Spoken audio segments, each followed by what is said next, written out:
All right, y'all. Thanks for coming out. Welcome to Juvenile Sentencing Reform Day. This event was created out of deep love for our children and an understanding of the fragility and significance of their lives.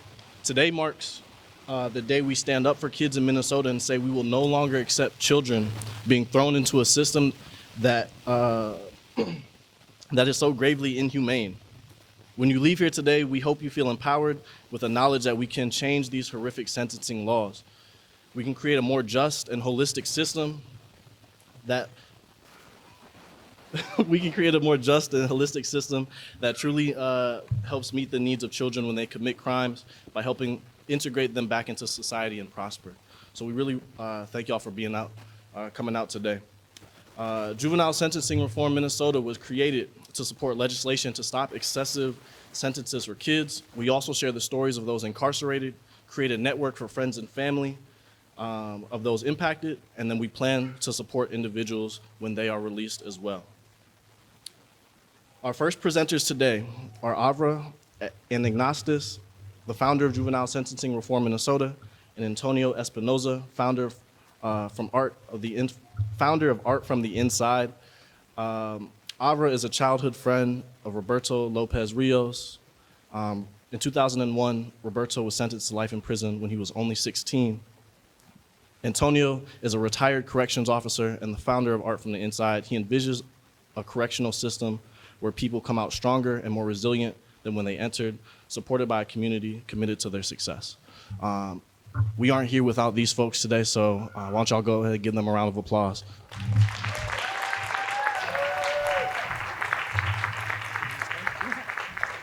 We're going to let Antonio start here because he's a better public speaker. Go ahead. Welcome.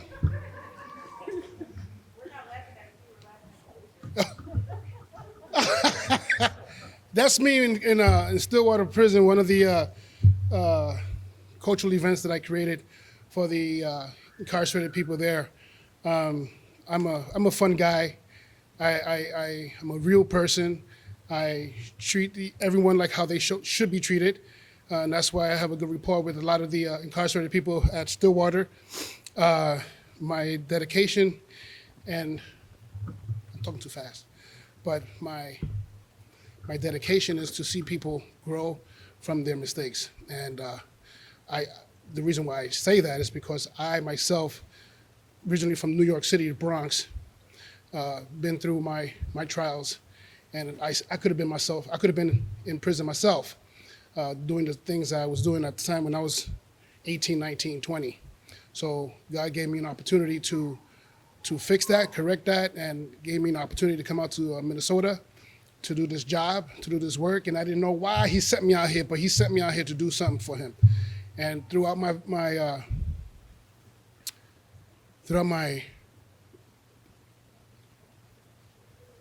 vision of coming out here, I got to see what I could do to try to help the incarcerated people in Minnesota. So I'm also the founder of Art from the Inside. I'll give you a little story about that.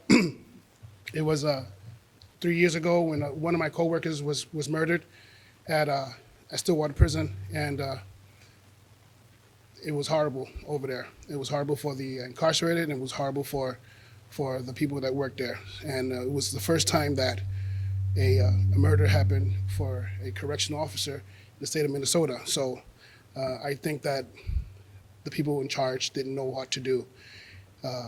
And so opportunities were taken away from the incarcerated people. And I started thinking about what could I do to try to bring some peace or try to bring something new and to try to honor my friend's life. And the sacrifice was his life, and this is what I'm doing to try to change it. So I created Art from the Inside to create a vehicle. The art is just a vehicle for the conversation of incarceration.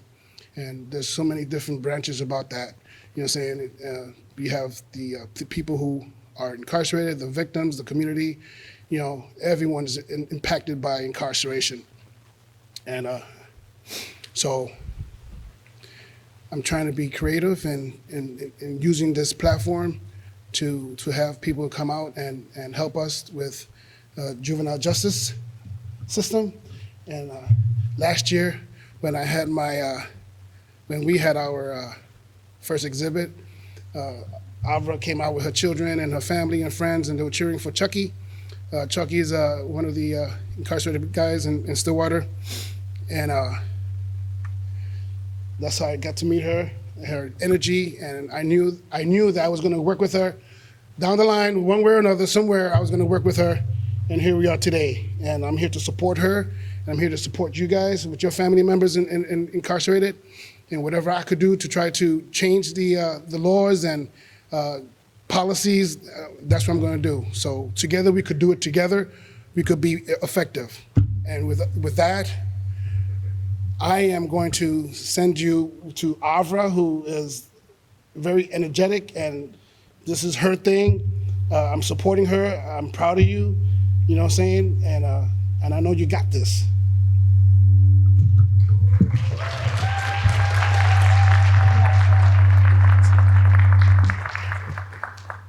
Is that better? Okay. All right. Well, hello, everyone, and thank you for being here, like Antonio said. And can you all hear me? Okay. All right. So when I was 14, my best friend went to prison. He was given a life sentence, and he was 16 years old. The last time I saw my friend Roberto, who I call Chucky, in the free world, we were playing a make-believe game while we waited for the bus. Chucky was holding me over the edge of the bus stop bench as I pretended to be Rose from the movie Titanic. He held me as I balanced with outstretched arms and told me he would never let go. Those of you who are old enough to know the Titanic movie probably can imagine. I think about this moment often because it illustrates the silly and imaginative teenagers we were. 3 days after we pretended to be Jack and Rose, he was thrown into the adult criminal justice system, where he remains to this day. Over 20 years have passed, and Chucky and I are still best friends. I have traveled the world, become a teacher, created a business, and had a family. Chucky has only been in 3 buildings. I wish this was not our story. I really wish it was not the story of at least 95 other individuals in Minnesota given extreme adult sentences as children. And I really wish, and I really, really wish, this country was not writing the same story for thousands of other children. Chucky and I are passionate and persistent people. Over the years, we would try to organize around this issue and always hit dead ends. Usually I was getting sent to Perry, and my emails were bouncing back because she has a U of M email, and I didn't know why. All right. 2 years ago, the universe began to show us many signs that the time was now. These signs culminated in Chucky's comrade and spiritual twin, Mayan Burrell, being released from prison. Additionally, a very special person, who knows who he is, facilitated us creating this organization. We know deep in our hearts that the time to act is now. No matter where a person stands on the issue of public safety, from abolishing the police to wanting a bigger police force, we all agree that we want safe communities. In order for this to happen, children need to thrive. When we work to heal our sweet children, we create healthy and balanced adults. They stop the cycle of violence, and society benefits as a whole. Chucky and I think it is critical to begin this discussion by addressing the fact that many children in prison were perpetrators of violent acts, some and not all, resulting in the loss of a precious life. We cannot ignore this. I personally know what it's like to lose a loved one at the hand of someone else. So does Chucky. It is possible to be an advocate on the behalf of victims and also recognize the scientifically proven differences in the brains of children and adults. Severe sentences do not prevent kids from committing crime. Ensuring they have support, mental health resources, and love does. This event is a dedication to our friendship. It is a dedication to every single individual impacted by these tragic laws. Chucky even funded most of this event, which is hard to do when you make 50 cents an hour. He did this as a way of proving his commitment to this fight. Chucky and I want you all to walk away with a sense of empowerment and urgency. We want you to know that you can take action. These laws are changing around the country right now. We have allies everywhere. For example, this guy, never in Chucky's wildest dreams did he think he would collaborate with a prison guard. Chucky wants you to know he has not lost hope or his drive for action after 2 decades of hell. And he prays you will all join our fight for justice. Thank you.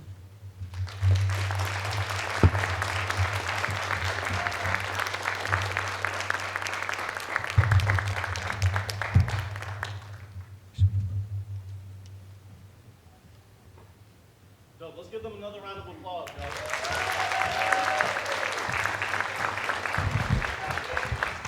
Yo, I really cannot express my gratitude for Avra like putting this together. You know, just like a year ago, it seems like I was talking to Avra on the phone and just like trying to get involved with this organization, and since then, you know, every week there's been like a Zoom call or a phone call that she's helped facilitate. So there's a lot of work that goes into this kind of work, and like I said, we really appreciate the two of y'all, and thank y'all for spearheading this.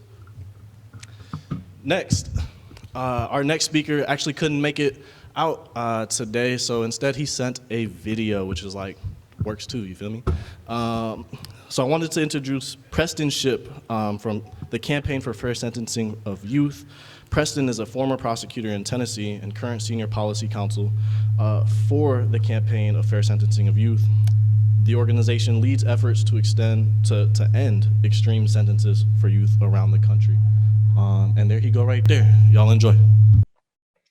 Hello, my name is Preston Shipp, and I serve as Senior Policy Counsel for the Campaign for the Fair Sentencing of Youth, which is a national organization that focuses on abolishing life without the possibility of parole and other extreme sentences for children.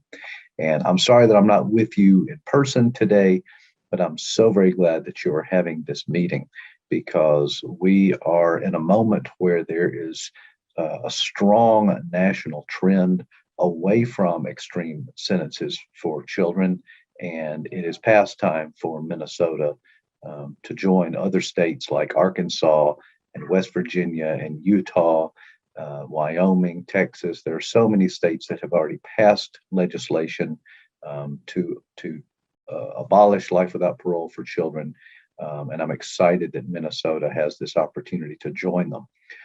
So my background, I come to this work through a sort of unconventional route. I started my career as a prosecutor here in Nashville, Tennessee. I went to law school to be a prosecutor. That is really my only reason for going to law school, is I believed I was going to be a career prosecutor. I very much was interested in criminal law, very much valued public safety. I valued accountability. I valued protecting the rights of victims.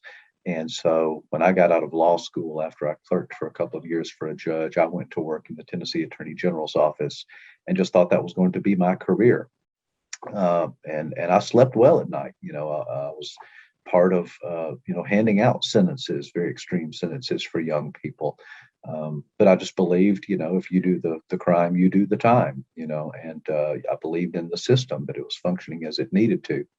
And that started to change for me several years into my practice when the college that I attended here in Nashville started a college prison program where they took classes out to a local prison and had folks who were incarcerated there signed up, earning college credit. And the guy who ran the program was one of my major professors. He knew that I was a prosecutor. He wanted to offer a pre-law class. So he called me up and invited me to come out there and teach, which was, it was a little nerve-wracking to be a prosecutor going out to a prison to teach classes, but it seemed like a great opportunity. I was not prepared for what I found when I got there. Um, as happy as I was that folks out there were pursuing education, I was not prepared for just how gifted they all were, just how committed they were to their own rehabilitation, just how much they were looking forward to a second chance. They just needed an opportunity to prove it to somebody.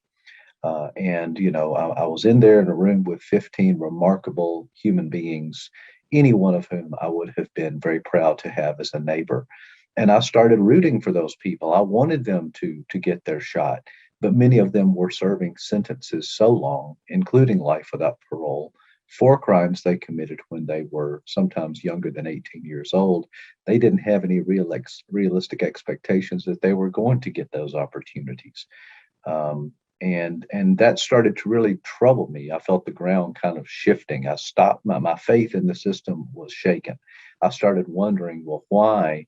Why do we talk about how we value rehabilitation? We talk about valuing second chances and redemption stories, and yet the policies that we have in place, particularly when we give extreme adult sentences to someone who is not yet old enough to vote or serve on a jury or sign a contract or get married, you know, why are we pursuing these sort of vengeful policies when these people do have such incredible potential to move beyond their worst moment, and be fantastic citizens, start families, you know, work good jobs.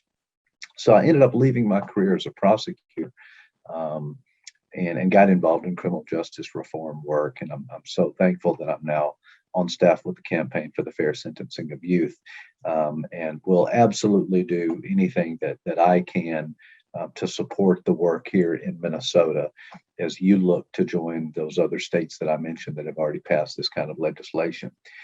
So let me just tell you very quickly sort of about the national trend and kind of where we are with this issue nationally so that Minnesota kind of knows how to locate itself. Back a little over 10 years ago, there were only 5 states who would not sentence a child to die in prison. That really started to change when the U.S. Supreme Court started getting involved in a series of decisions where they really, really limited when these kinds of extreme sentences can be imposed against such a young person. And the Supreme Court really hung its hat on the new science of adolescent brain development. Scientists are just really catching up to what we've always known from common sense. Anybody who's a parent or remembers being a teenager, we know that kids are not just little adults, that they are fundamentally different. The Supreme Court has said they are constitutionally different because their brains are not yet fully developed.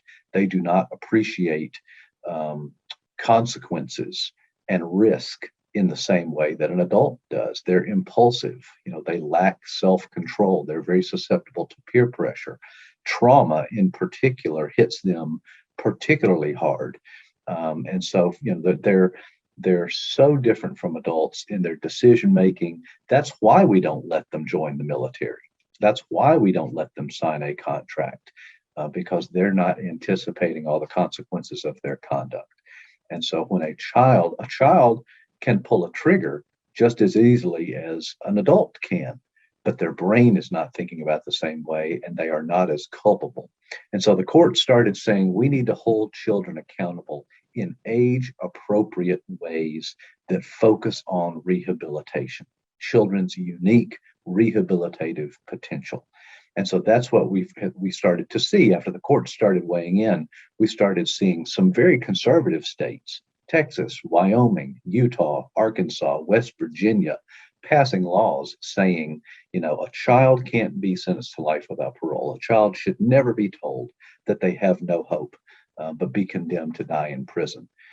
Since I've been with the campaign, Oregon has passed a law, Ohio passed a law, Virginia passed a law, and Maryland this year passed a law, all of them saying that after a kid serves X number of years, usually 15 to 20 years, that they need to have a second look.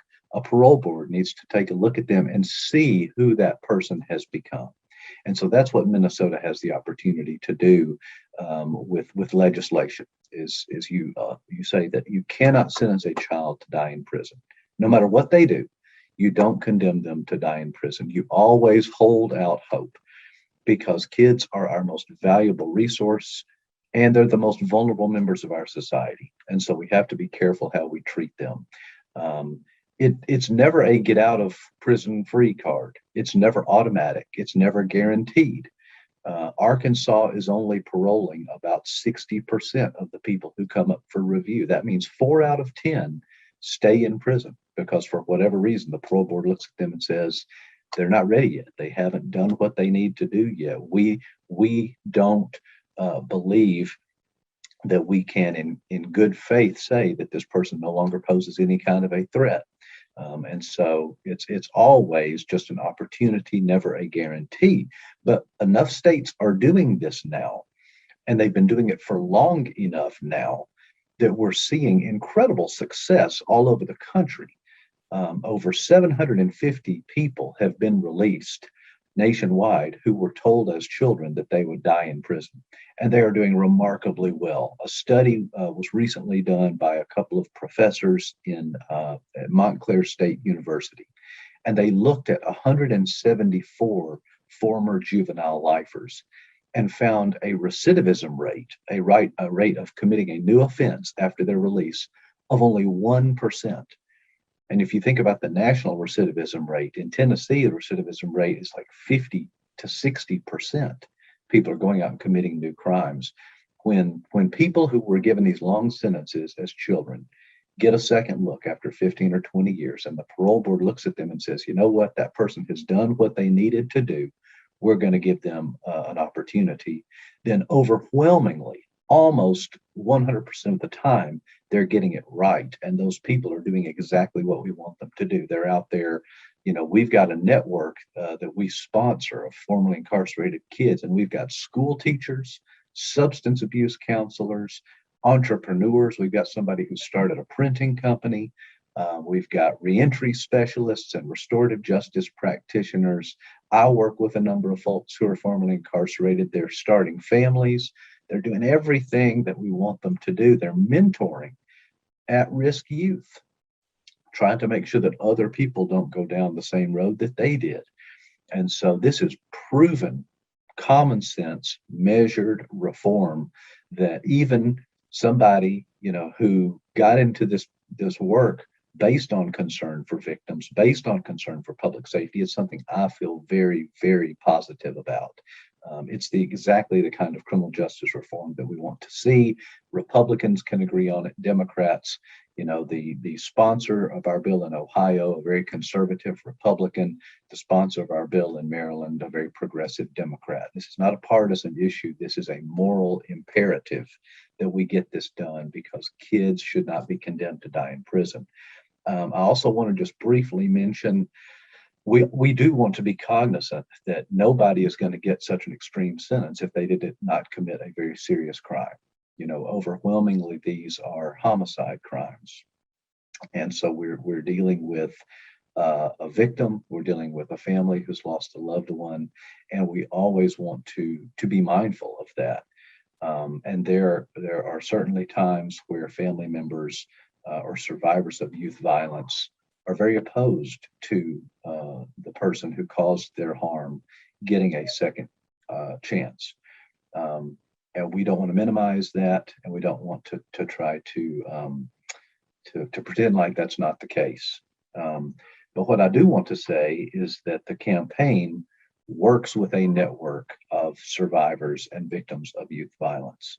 We work with people in Illinois, we have folks in Texas, we have an incredible man in Maryland, all of whom, though they've been touched and their lives have been forever altered by youth violence, nevertheless support these sorts of legislative changes because they recognize that kids are different.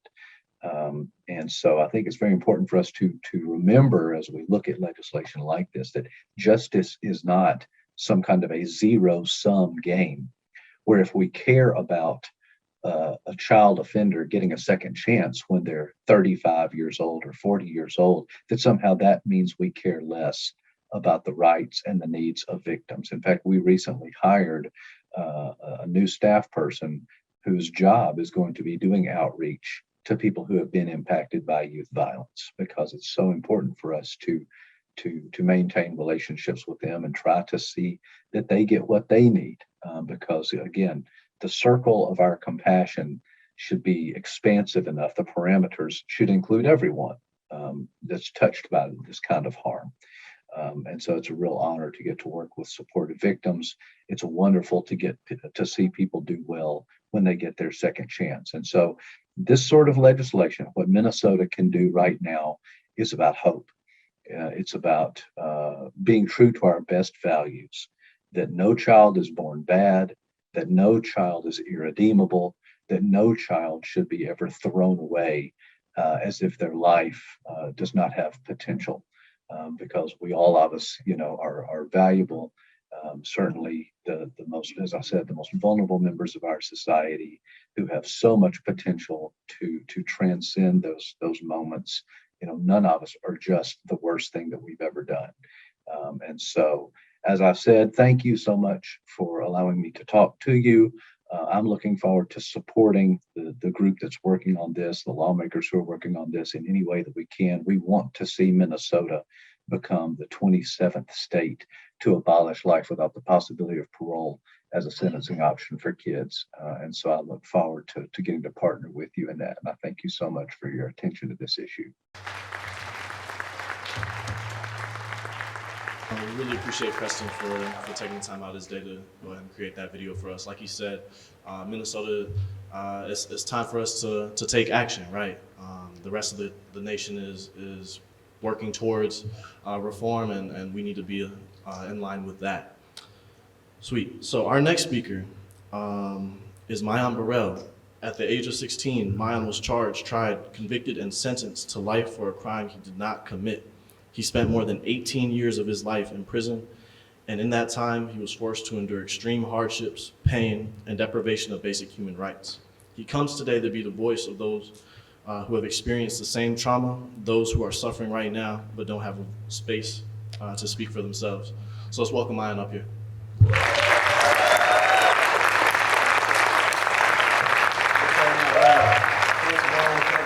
Coming out and supporting, this juvenile justice reform.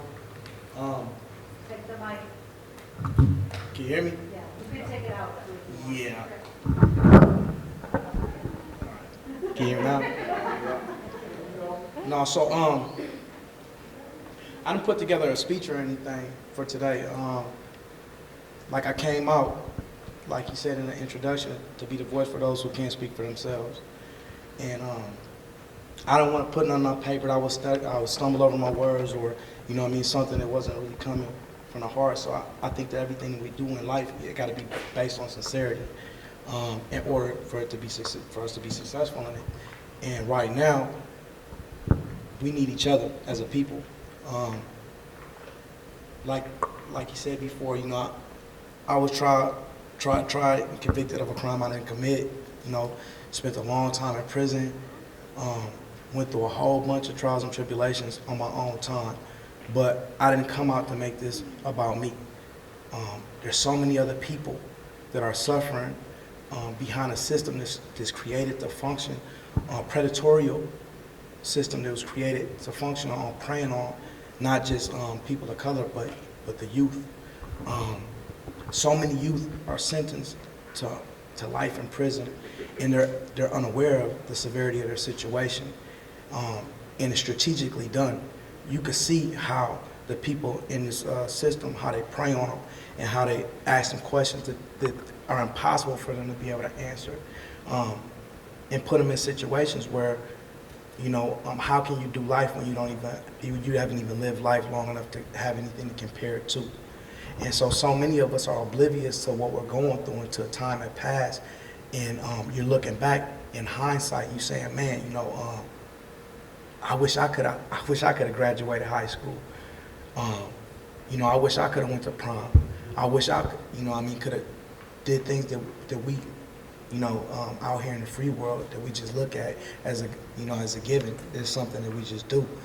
But everybody doesn't have the opportunity to do that. So before I start, I wanna say that I'm not minimizing the loss of anybody's family members or anybody's loved ones from at the hands of these juveniles, because a lot of these sentences did come from serious crimes that have been committed at the hands of these juveniles. But at the same time, when you look at these people that you're sentencing to spend the rest of their natural life in prison, I think that the first thing that is removed from the equation is the humanity of these children. They're dehumanized, and a lot of times, people in those positions, they actually demonize them to where they can justify the mistreatment and basically the predatorial acts that take place when they're taking things from these children. I sat here and I just listened to Preston speak. When I first came up here, the first thing I was going to do was going to talk about all of the brothers and sisters that I know that are behind the wall that are suffering right now. But when I heard him speak and I seen how his transition into him coming and actually being an advocate for juveniles that are sentenced unjustly, and how it was like, how it transpired, it made me think like, okay, well, he talked about all of this statistics, all these statistics about the human brain, about the immaturities of a child. But to me, is that when these things are taking place, very rarely does a person take a step back and think, okay, how would I feel if my child was the one that was in that seat? So the humanity is removed from the equation. They don't even look at these children are being sentenced as their children or as somebody that as they even view as being close to them. They look at these children as other, you know what I mean? Or as just, sacrificial lambs. Their lives don't really matter anyway, so nobody's gonna really miss it. These statistics are being put in, they're being logged in. Okay, well, we have the highest conviction rate of this, and we're cleaning up the streets, but you're not looking at the people that are being put in these cages, the children that are being put in these cages. I heard Ava speak when she first came up, and she talked about how her and Roberto, how their last time together, how they were reenacting a scene in the Titanic. And this is things that children do. You feel me? Like, these are things that transpire in kids' life, playing and, just, idle activities.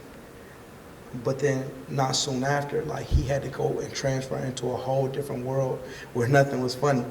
Like, it wasn't a joke. It wasn't, there's no more reenacting anything. Like, everything is serious and it's life or death. And not just that, but now you're being told that you're going to spend the rest of your natural life in prison. One of the most painful experiences I had from being in prison at the age of 16, doing the rest of my life, I'm home now, through the grace of the Creator and all the people that fought for me, I appreciate it. But that whole time, I wasn't just spending 18 years of my life in prison. I was in prison doing the rest of my natural living life in prison. Like, I was actually sentenced to die in prison. The sentence was a sentence that I could have actually, died there. And that's what I was told. And so I remember Roberto, I remember when we were kids and his daughter coming up. I see his daughter in here today. And I remember her just being a baby. My son being a baby. And when you're a child and you have children, or you have siblings, you have people that care about you, they ask questions like, when are you coming home? Even though I was in prison for a crime I didn't commit, I was still doing life. And I remember so many times people would ask me, when are you coming home? And I couldn't give them a definitive answer. So I would say, God willing, I'll be home soon. My son, God willing, I'll be home soon. So years went by. He's being traumatized. I'm being traumatized behind the wall from my own personal life experiences. And I'm telling God, when will I be home soon? And time passes, decades. And so now, you sitting in there and you saying, Tom, I'll be home soon.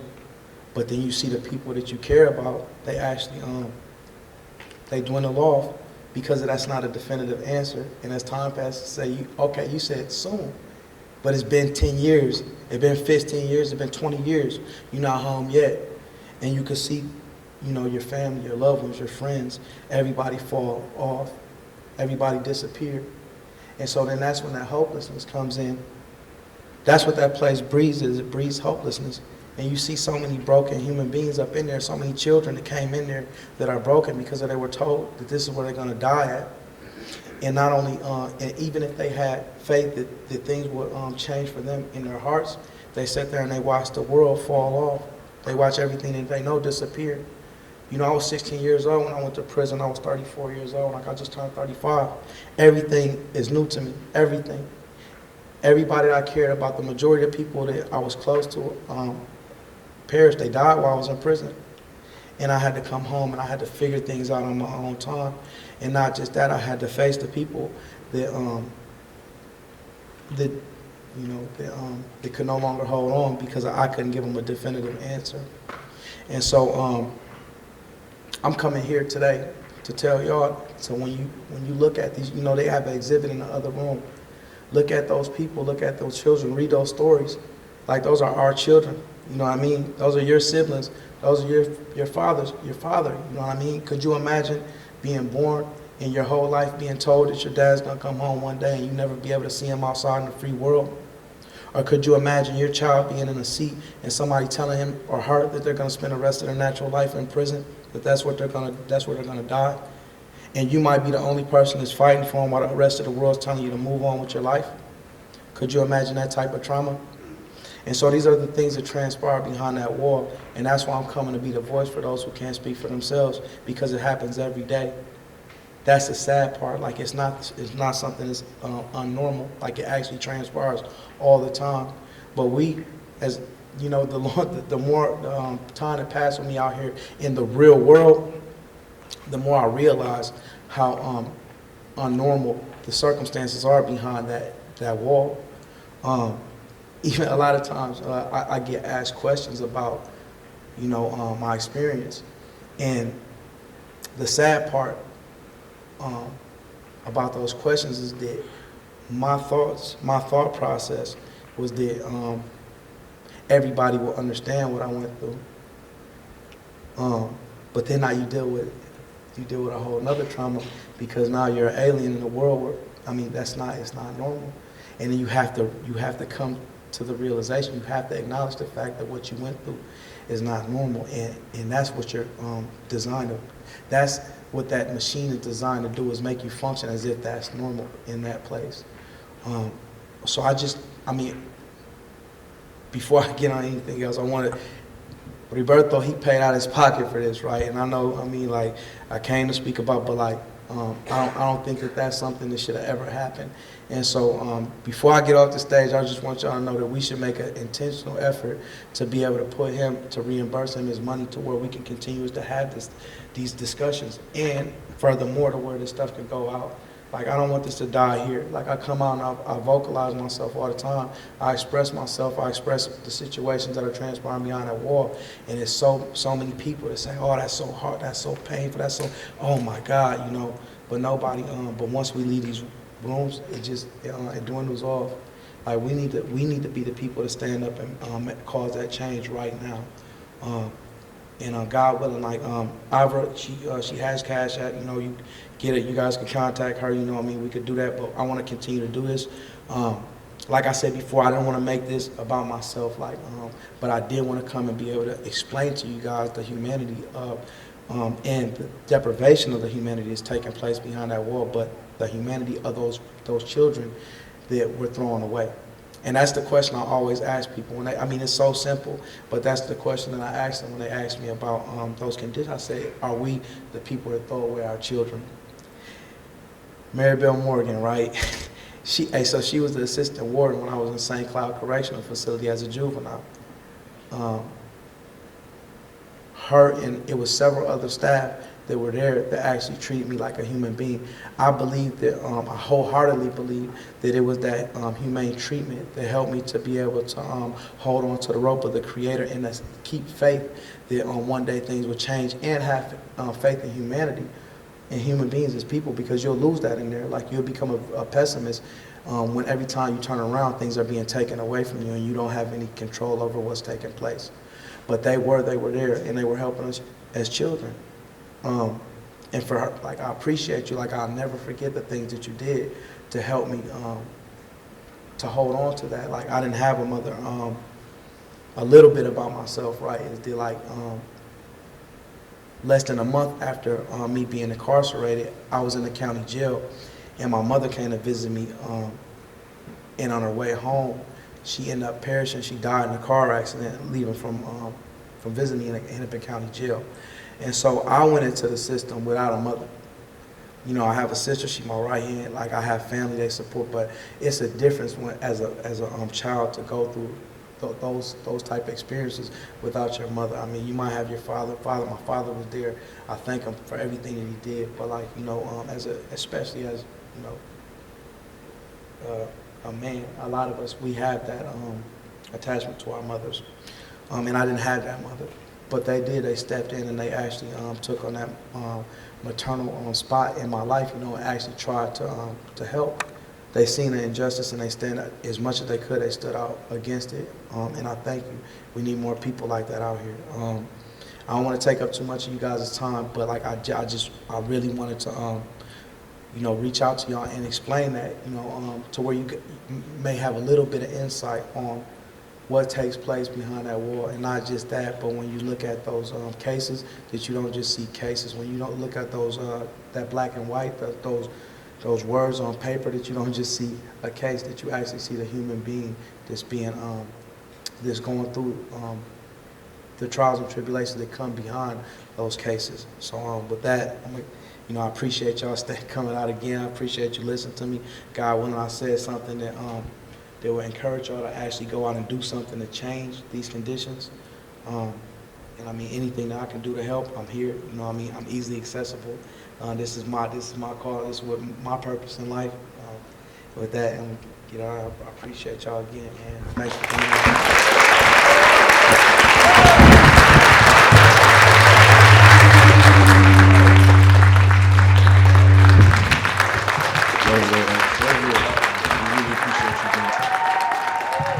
Yo, that's so real.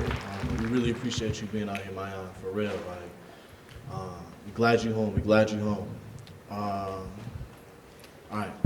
Thanks, y'all. Our next speaker is Terrell Shaw. Terrell was incarcerated at the age of 18. He served 22 plus years in prison. He was also a mentor for the youth offender program and saw the justice system's treatment of youth firsthand. So why don't y'all give Terrell a round of applause as well.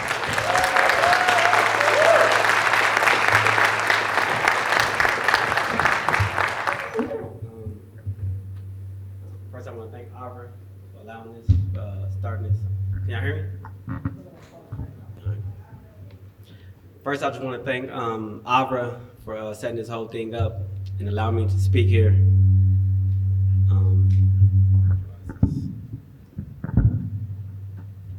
Then I want to thank everybody for coming here.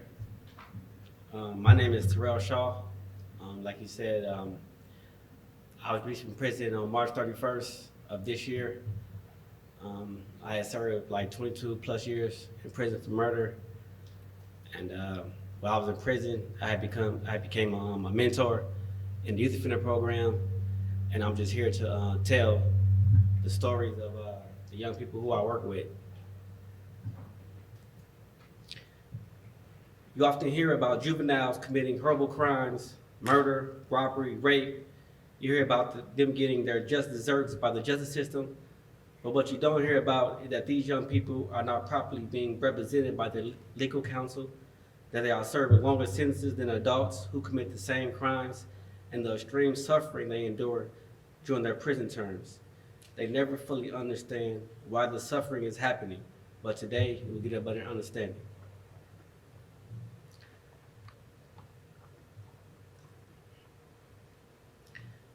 First, like I said, that was one youth. He was 14 years old.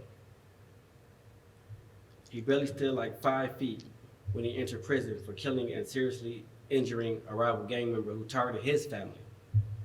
Later, when he grew from a 14-year-old to an adult, I was joking with him. I said, You thought you was tough when you first came in, because you know he had that little bravado, but I understood it. He responded by saying, I had to be tough. I was afraid that somebody was trying to hurt me. Imagine a kid about this tall sitting around in prison with 20-year-olds, 30-year-olds, 40-year-olds, just walking around like wondering like, how will I get this? I know he was terrified, because when I came in 18, I was terrified. You don't know what to expect. Another youth, he wasn't tough like the first youth that I just mentioned. For years, he was a victim of sexual assault at the hands of older inmates. He was forced to do things that he never wanted to do. He was so traumatized by the time he became an adult, it had altered his sexual identity and his orientation. Then I had another person. This was a very close friend of mine. I watched him carried out the courtroom after being found guilty and sentenced to life in prison. He always declared that he never meant to kill his victim, that he only wanted to rob him, that the gun got caught in his coat and it accidentally went off. He said that the adults that were with him had gotten 10 years in exchange for their testimonies. He could never wrap his head around it. He later killed himself. They found him hanging in his cell. He hung himself with his belt. For years, he would always say, I'm going home. But eventually, he realized that he was never going home. And he would always tell me, I'm not gonna do this time. I'm not gonna do this time. But as you grow older, you just thinking that, oh, he's just talking, like he's not serious. But one day I woke up and some of the homeboys told me, man, you know, your man just killed himself. And it messed me up, because that was like my ace. Like, we was together every day. And then to see him like that, see how he went out. And not only that, how his family responded to it. It was just heartbreaking.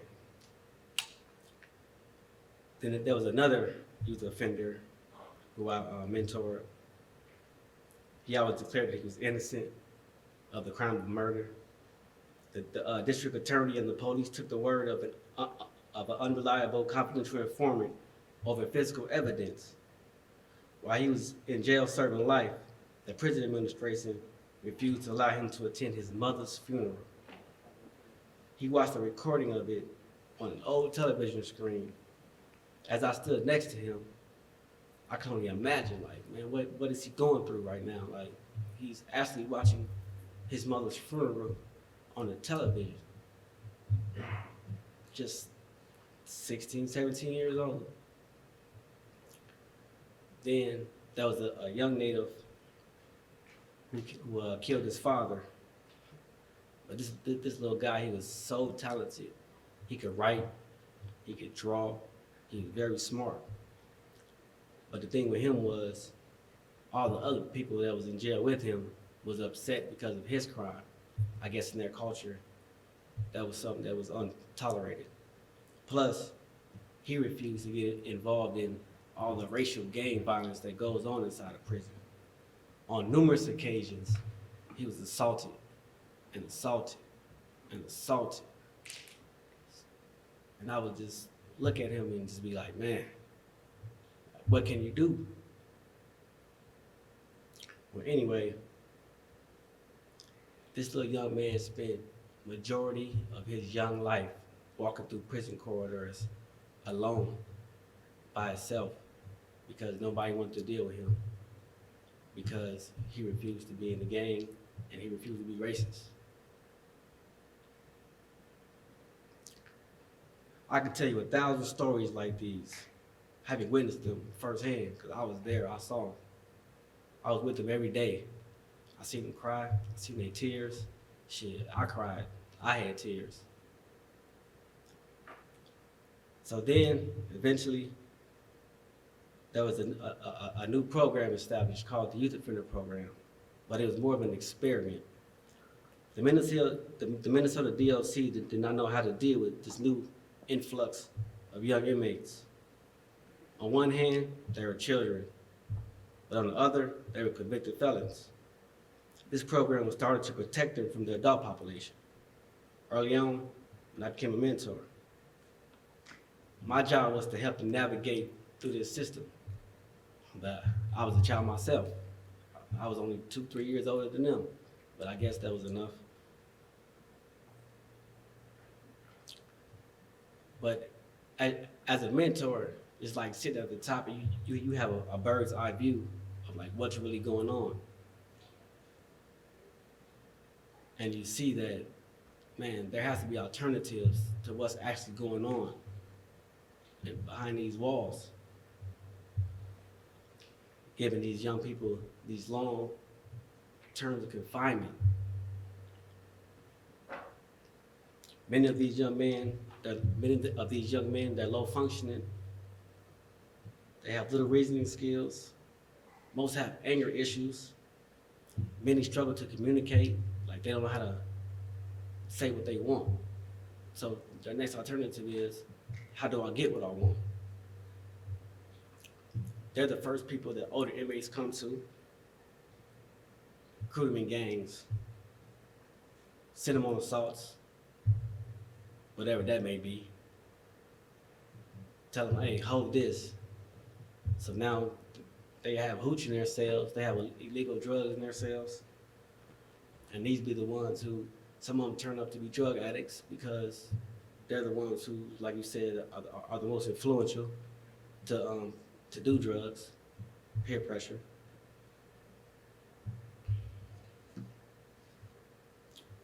As I mentioned earlier, some commit suicide, others harm themselves, many engage in assault, some are preyed upon by homosexuals, as I said before, which we would consider molestation. But this is the system that we send them to. This is where we put them after they've committed their crimes. So we're subjecting them to the same things that we're trying to save the public from. Doesn't make any sense. However, as the guy said on the screen, as they get older, their minds expand, and you get to see the skills that they have within them, the talents that they once lacked, is now developed. They gain better control of themselves. However, they are still in prison, and if we do not do something, they will remain in prison. This is highly unfair and unjust. Kids who commit crimes should be given another shot to become productive members of society. I once read somewhere that you judge a nation on how it treats its incarcerated people. What are our leaders doing? We are actively engaged in throwing away our children's lives for mistakes they made when they were literally babies. We sanction them with a lifetime of imprisonment. Who can honestly, deep in their hearts, say that this type of so-called justice is the right course of action? What do these laws say about us as a nation? Thank you. Just want to say thank you, Terrell, for your time, for your words. We really appreciate it. Just want to say thank you, Terrell, for your time, for your words. We really appreciate you taking time out and speaking to us today. Dope, y'all. So we heard from a lot of people. We still got a lot of time to go, but we're going to take some time right now, take a little 15-minute break.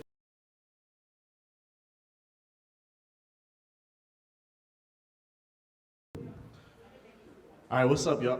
What's up, y'all? I hope y'all had a good break, got some chips, got some water, enjoyed the fresh air a little bit. We're glad to have y'all back, glad to see y'all came back.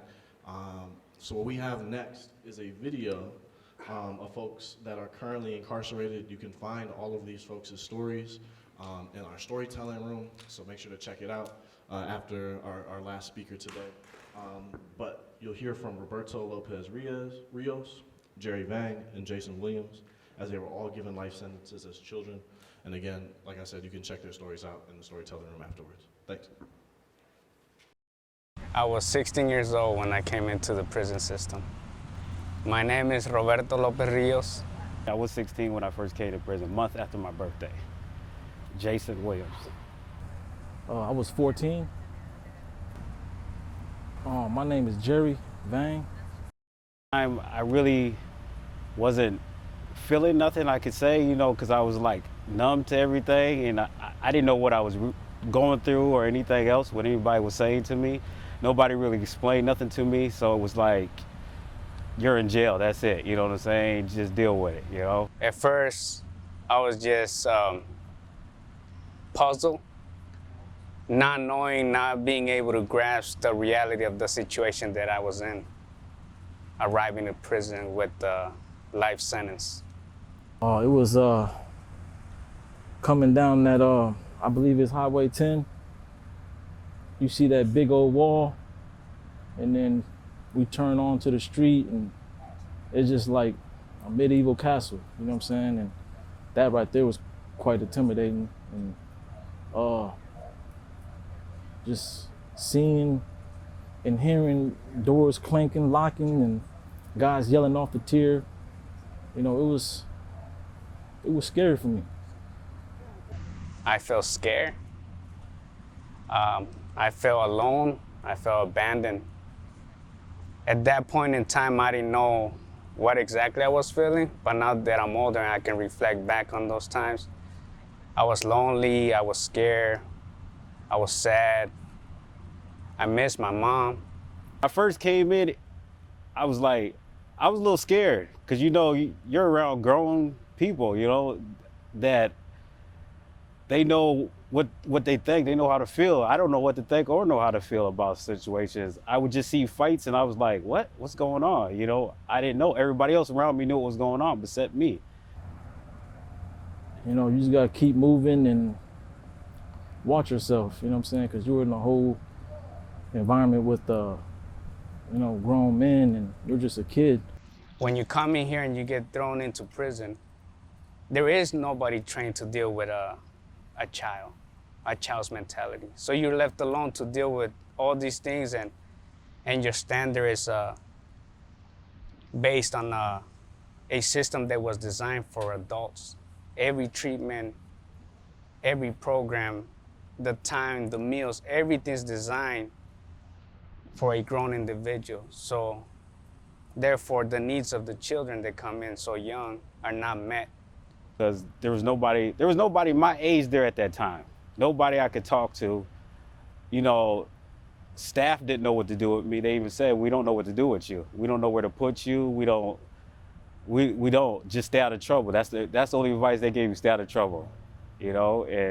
But when you're messing with other guys, you're just trying to fit in with everybody because you don't know what to do, you get in trouble. I was a young kid with big dreams. I became a young father. I went back to school. I wanted to be someone in the Latino community to kind of push forward better morals and values for some of the Latinos, because I know in my struggles growing up, seeing my brother get locked up when I was 12, it did something to me, and I was lost. I was hoping I was really into accounting. You know, my mom was an accountant, so that was part of my hopes and dreams, to be an accountant. And then I was really good at school. I just got lost somewhere, you know, rather mess with my friends and forgot about school and everything. So but I still had dreams of, you know, doing something better than what I was doing, you know? I don't know if I really had any dreams then, because, you know, there was a lot of things going on in my life, and, you know, I was still trying to figure it out. What kind of stuff is going on in your life? Well, just the instability at home, you know, and a lot of things that were going on in the streets with myself, and, you know, I was lost. You know, like I said, I was trying to find myself, and, you know, yeah, I was lost. When I became a father, I realized that there was a better way of life, and I wanted to explore that. Whatever that norm was, I knew it was better than the way I lived and grew up. So when I went back to school and I was trying to get everything together to set a better example for my daughter and pave the way for her having a better life, I got caught in the legal justice system. You know, my parents came from Laos, so, you know, the way they grew up was different, you know what I mean? And yeah, I wish I could have done, you know, a lot of things when I was young, but my opportunities wasn't there for myself. It was just a sense of finding comfort, belonging, and safety among my peers, I guess you can put it, in the Latino community. And I found that in the streets, in the way of life that my older brother was living. And there was a lot of abuse, a lot of violence, and thus surviving was the only way. And what that consisted of is adapting to those ways of life in order to make it. Well, what would help me is probably if there was people around me that were like me, you know what I'm saying, that been through what I was going through, that could talk to me, could help me out. You know, there was no, I think I was the first person in my family that ever like been in prison, been in trouble. So my family didn't know what to do, you know, so I didn't have nobody to talk to, understand what I was going through at that time. You know, school tried to help me out a little bit, but they couldn't even understand what I was going through. You know, I was frustrated, you know, mad. I didn't understand what was going on half of the time, so I just lashed out, you know, and did stuff that I shouldn't have been doing. I just learned to value life, you know, and I learned a lot. Like I said, that, and you know, like my values, morals, mean a lot more to me. You know what I'm saying? Because growing up, I didn't have much of that, and you know, nobody really showed me. So, yeah, that's the main thing. Is, you know, my values, morals. You know what I'm saying? All those things changed since I've been in. I was a director over in Oak Park Heights, and she told me, she said, I don't care what you're in prison for, but when you're here, I'm gonna make sure you get some education. And I always respected her for that because she always was there to help me out. I feel upset, disappointed, because I wasn't able to live up to what I was trying to do, to be a father to my daughter, to provide that other way of life. The whole situation, I mean, I didn't comprehend the seriousness of the things that occurred or that were about to occur. My mental state was not at that stage to understand the possible outcomes. But you live in a world where some things are just so normal that you don't think. And the influence that the outside environment has on you, you don't realize. How I felt about what got me here, I avoided it at first. I avoided it for a long time. And then when I went to my first 27 review, and I had to explain everything, and it was just so much stuff built up in me, and I could feel myself wanting to cry because I was like, that's not me.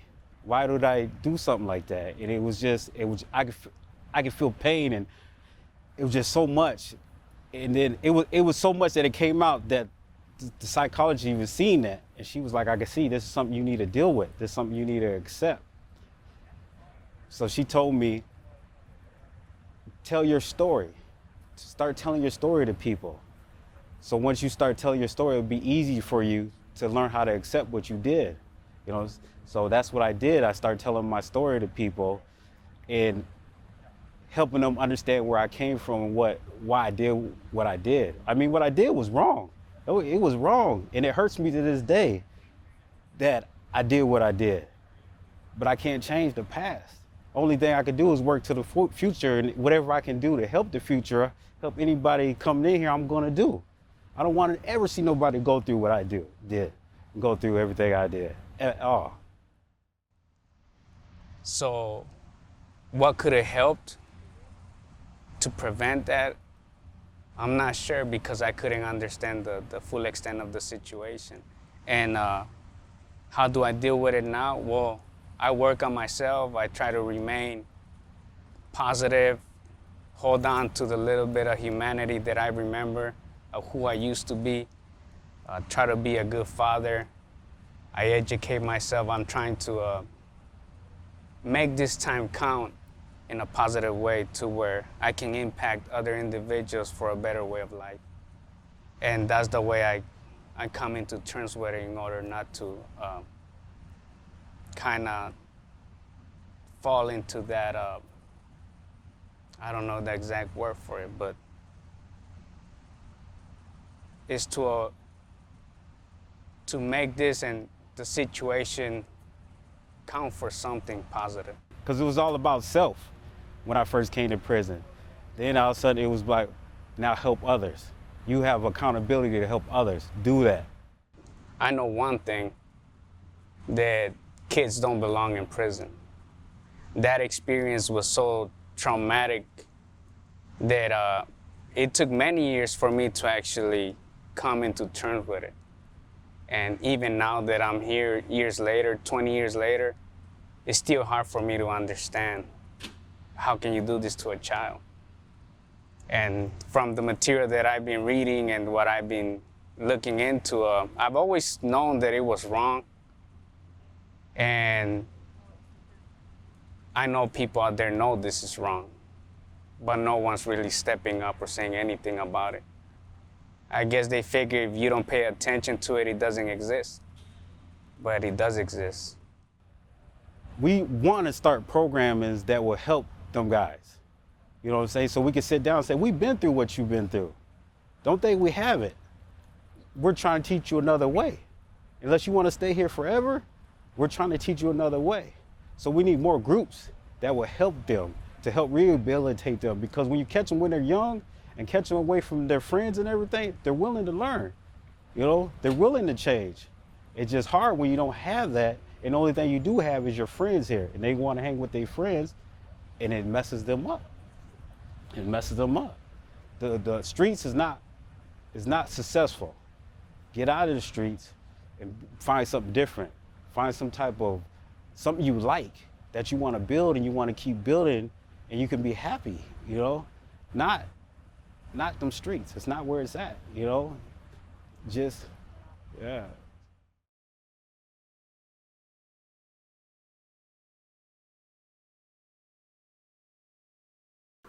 Yo, there's so much power in that video, yo.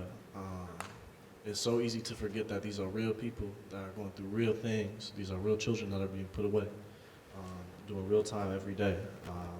You know, and it just goes to show, like, the work does not stop when we leave these doors today. So I wanted to take the time to introduce our next speaker. From the Felony Murder, Law Reform, Minnesota, Tony Cater will be speaking next. They seek to change the outdated and unfair felony murder rule, which has allowed people who did not kill to be charged, convicted, and sentenced as if they committed the murder themselves. So let's welcome Tony up here.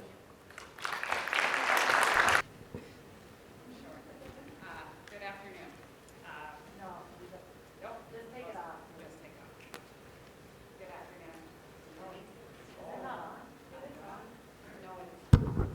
Good afternoon. Good afternoon. I am Tony Cater, and I am a co-founder of Felony Murder Law Reform. Most of us here have never heard of felony murder law. If you didn't go to law school and you don't have an impacted family member, I doubt you've ever heard of this.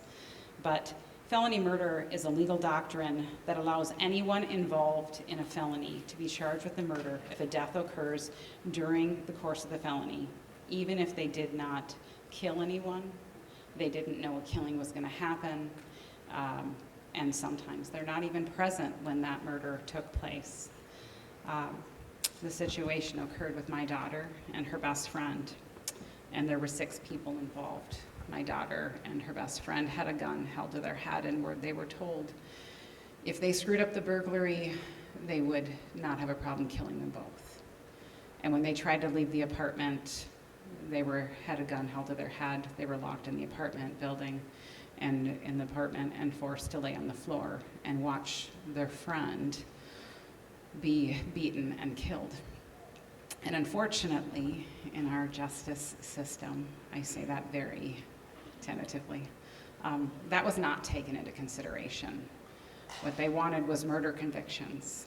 And so they charged 2 young men sitting in a car outside, my daughter and her best friend, who were 18 and 19, and the 2 men who did beat and eventually kill this young man with first-degree murder. And all 6 of them faced life without parole. And as parents, sorry, you never expect this. And you warn your kids to be careful who they spend their time with. So if you're a kid in this room and you're hearing me, be careful who you spend your time with. But these laws are outdated. And these laws, we didn't know they were existed. And our attorneys were challenged with the task of explaining to us how our daughters, who had been going to be a part of a burglary, right, weren't being charged with burglary. They were being charged with first-degree murder and facing life without parole. And when we found out these laws dated back to the 1500s in England, they were carried into the United States, and we are the only country in the world that has common law. Their law system is based on common law, English legal system. We are the only ones left. Canada, England, Ireland, Scotland, and India have all abolished these laws. And then we found out Ohio, Hawaii, Kentucky, Michigan, and Massachusetts had abolished their laws. And then we found out that Arkansas, California, Connecticut, Delaware, Maine, New York, North Dakota, Oregon, Washington limited the felony murder rules to the actual perpetrator of the homicide. So 2 years ago, we formed Felony Murder Law Reform. And the crossroads to being here today is what we now know from the Minnesota DOC, is that there are 473 people currently serving sentences in Minnesota prisons for a murder they didn't commit, yet they are convicted as murderers. Those sentences, on average, there are 30 people convicted every single year with an average of a 20-year sentence. And what we know from their numbers,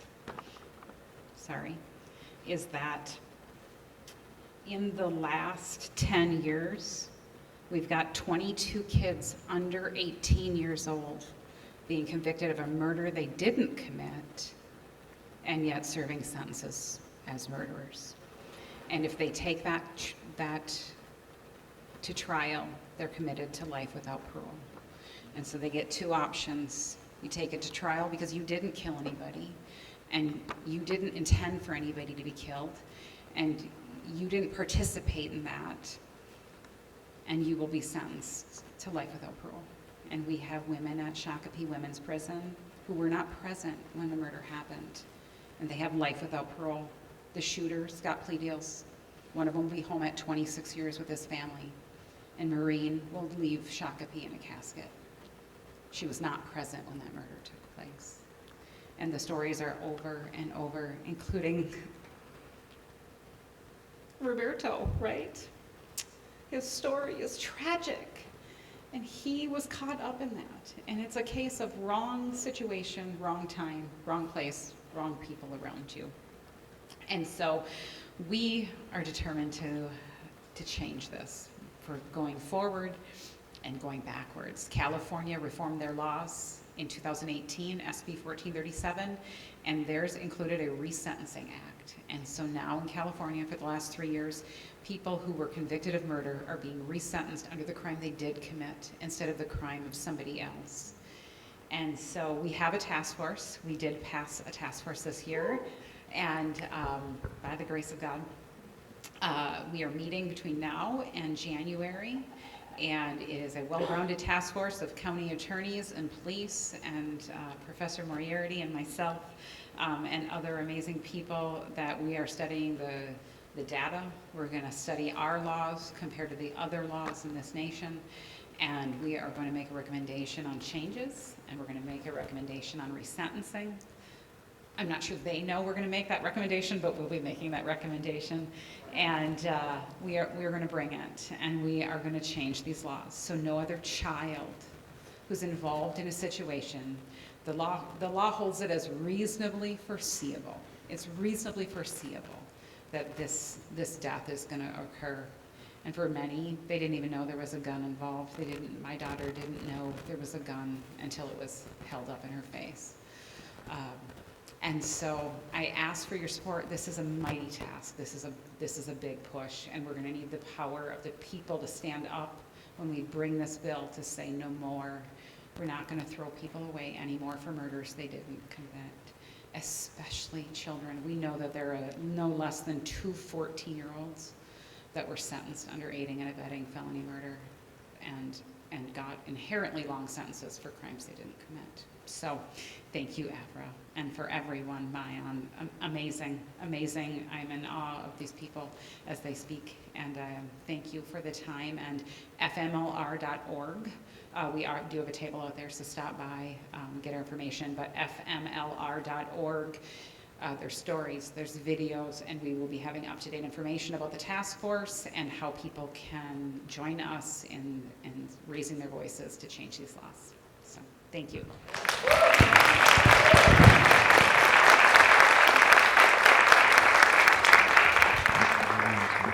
We really appreciate Tony taking the time out to be here with us today. Like she said, check out their booth after our last speaker today and tap in with the community. Our next speaker comes from the Minnesota Coalition for Youth Justice. Malika Iban works as the Director of Community Strategy at the Legal Rights Center, a nonprofit public defense firm in Minneapolis. Her work is in building a more equitable and just criminal legal system, focusing on the system's interactions with youth and families. Let's welcome her up.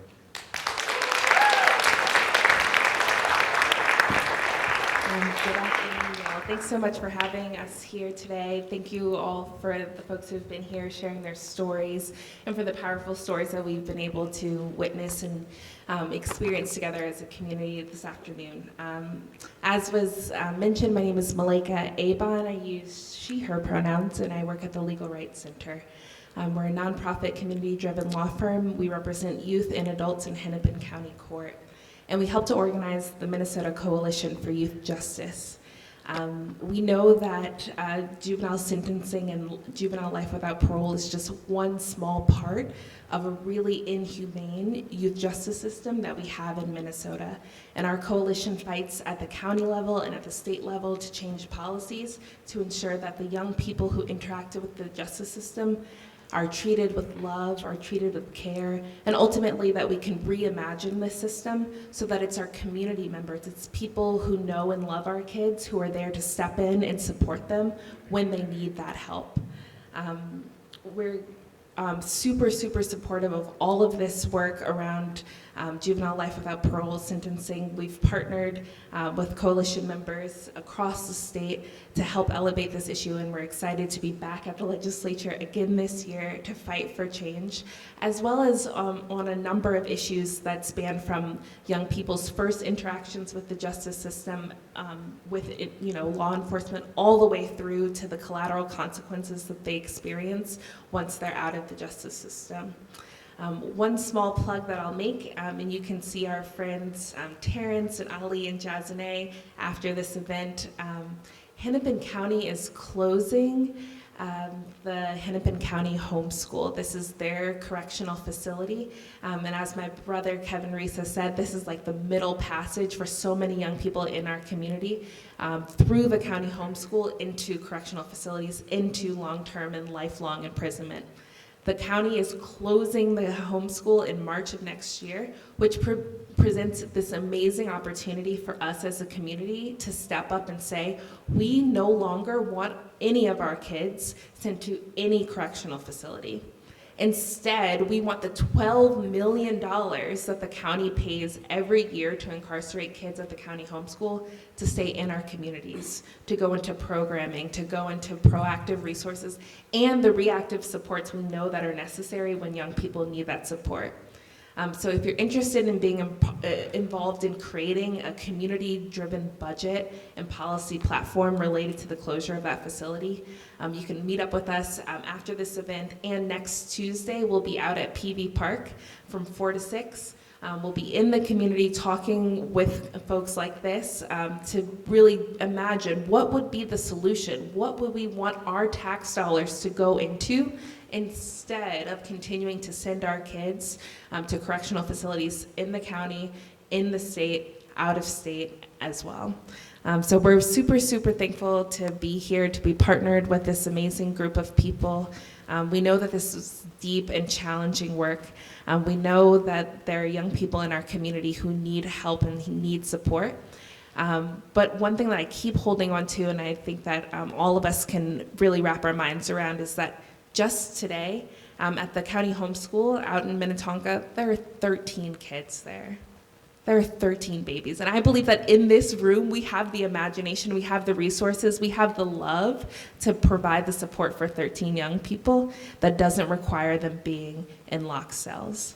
And I believe that with the power of this community, we can really, really make a change so that the next young person who is looking for support can find it in us, and that the system isn't in the way taking them from our community. So thank you for having us today. Find us outside afterwards.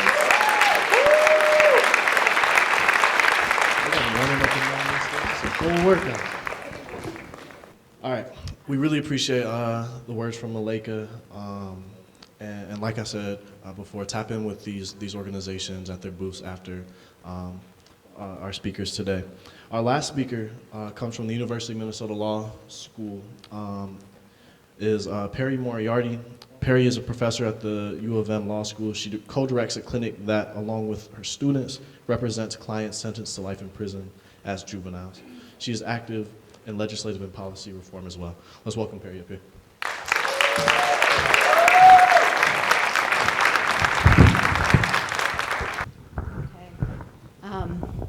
Can everyone hear me?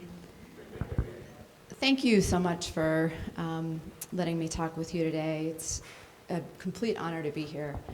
Also a liability to be going last because I'm following people who have so many incredibly important things to say, who speak from experience, who speak from proximity, who speak from a point of intimacy that really, really matters and so often is not heard. So I'm going to keep my remarks as short as I can, and I'm going to look to Kendrick, who's going to signal me if I go too long. So as many of you know, I'm a law professor at the University of Minnesota. I co-direct a clinic which represents individuals, many of whom have been justice impacted as kids, some of whom have been incarcerated as kids, and some of whom have been sentenced to prison for life or even life without parole as children. When the US Supreme Court in 2012 decided a case called Miller versus Alabama and said that states like Minnesota can no longer automatically sentence children to die in prison, we became involved not because we had a lot of expertise, but because, and I think all of you know this, there is a huge gap in legal services here. Once you go to prison in Minnesota, you are virtually on your own. And you are left to figure out if you need a lawyer, and if you don't know why you might need a lawyer, but know that there's been some form of injustice, you get charged an awful lot of money just to walk in the front door. And my students and I thought we could help. And we began representing 2 of 8 people who had been sentenced to life without parole as children, who were eligible, we believed, for some form of relief. But we quickly realized that this was the tip of the iceberg. Once we started going on the inside and meeting people, we realized that there were dozens, if not hundreds, of people who went in as children, did not know, couldn't even fathom what they were being charged with, let alone aid in their own defense, who were languishing, in the state's prisons. And we realized it wasn't just about individual representation. We had to try to change the laws that sent them there. And we've spent 8 years trying to do that, and I'm the first to admit that it's something I'm not very good at, and thankfully we have people like Malika who really are, and we have all of you. And I'm gonna take a moment to talk about what it means to look out here and see all of you. You've all been involved. You've all been involved in a way that I will never understand. You've all been involved because you love people who are impacted. You've all been involved because you have been fighting for them and for their lives in different ways. But before today, before Avra put this together with help from Chucky and a lot of other people, we had not all been in one space. And what is so critical about all of you being here and me looking out at you is there are a lot of things that I actually don't have to tell you. I don't have to tell you that so many of the men and women we are talking about who brought us here today are brilliant, compassionate, kind, capable, resourceful, loving people. I don't have to tell you that when they went in to prison, they were children. Their brains were not fully formed, whether we want to talk about myelination or prefrontal cortex development or the amygdala. We all knew that they were children. I don't need to tell you that so many of them didn't have the resources they should have. They didn't have people in positions of authority who believed in them. They did not have the educational opportunities they should have. They did not have adequate mental health treatment. And in some cases, they did not have lawyers who helped them through the process. And I don't need to tell you that so many of these children are now adults, like Mayan, who I have had the great privilege of representing. I don't have to tell you that they are extraordinary adults. They are brimming with talent and potential. They are an untapped resource, not just for you, their families, but for all of us, for all of our communities. And what makes this unique is that this is one of the first times that everyone here already knows this and already knows these stories. Over the next several months, I'm going to be working alongside Representative Heather Edelson, who is an Edina representative in the Minnesota House. And she, along with members of the County Attorneys Association and people from the Department of Corrections, are going to be in a series of meetings fashioning a juvenile law reform package that looks to abolish life without parole yet again, that looks to replace it with a sentence that is not just eligibility for parole, but really provides a meaningful opportunity for relief on the outside and for a life on the outside. And the Minnesota County Attorneys Association has agreed for the first time to come to the table and sit down with us. And we are pushing awfully hard for us not just to sit down at a table, but for us to go inside. And for the folks that are going to be making these decisions to sit down across the table from Roberto, or from Levon, or Jante, or Clayton, or Jerry, or Jason, or so many people who they have never met, whose lives and fates hang in the balance. And I'm looking right now at Samantha Flowers, and I think others may know that I also represent Brian Flowers. And boy, would they benefit from meeting Brian. So this is something that's going to be happening, whether we are there or not, but it will be so much better if we are there. It will be so much better if all of you who don't need to hear the stuff that I just said, because you know it and you live it and you breathe it every day, can tell the folks in that room what it is you already know. Be a spokesperson for your loved ones. These people need to hear that these are sons and daughters and brothers and sisters and parents and nieces and nephews and friends that are worth so much more than what they read on paper. They need to hear that they are no longer children, but they are adults who we need in our community. We're paying $40,000 a year at minimum, and I'm looking at Antonio, who probably knows the figures better than I do, to keep people in prison who are my age. And that's like 30 to 30, no, I'm kidding. Who are my age.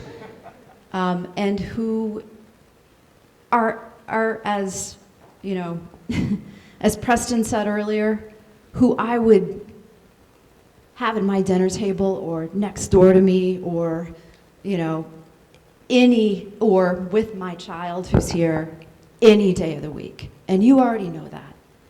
And the people that are making these decisions about their future need to know that too. They need to hear that faith communities support this reform. They need to hear that this is not a get out of jail free card, as some have said, but will involve a robust process that will allow for victim input and families of victims to have their input.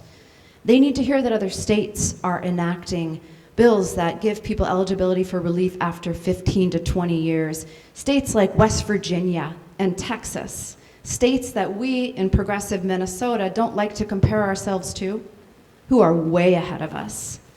So the people that need to hear from you, the ones that are going to be making these decisions, are members of two committees. They are members of the Minnesota House of Representatives Public Safety and Criminal Justice Reform Committee, and they are members of the Minnesota Senate Judiciary Committee. That is where, on each side of states Congress, these bills will start.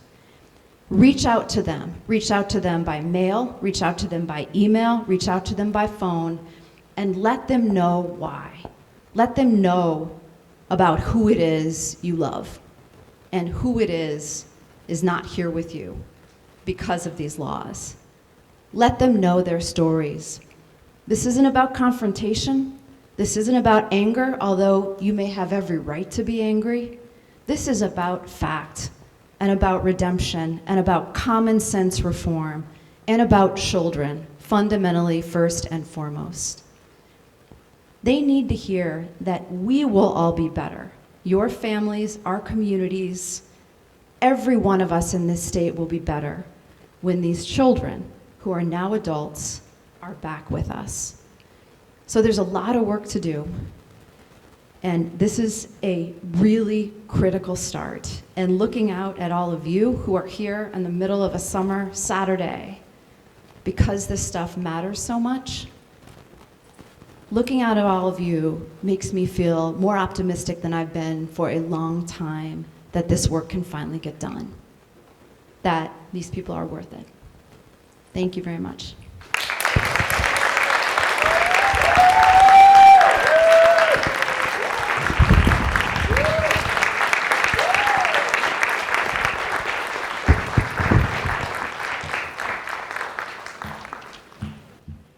All right, y'all. We really appreciate y'all showing up, and like Perry said, dedicating your time on this beautiful Saturday. We do encourage you to take a quick peek at the storytelling room, as we still have just a little bit more time. So if y'all can go check that out quickly, fill out those cards, write to folks that have stories up. We also have an art project, a community art project that you can write down an alternative to juvenile sentencing. And then, yeah, we really appreciate y'all. We really, truly, from the bottom of our hearts, appreciate y'all. So we'll see y'all next time, and stay safe.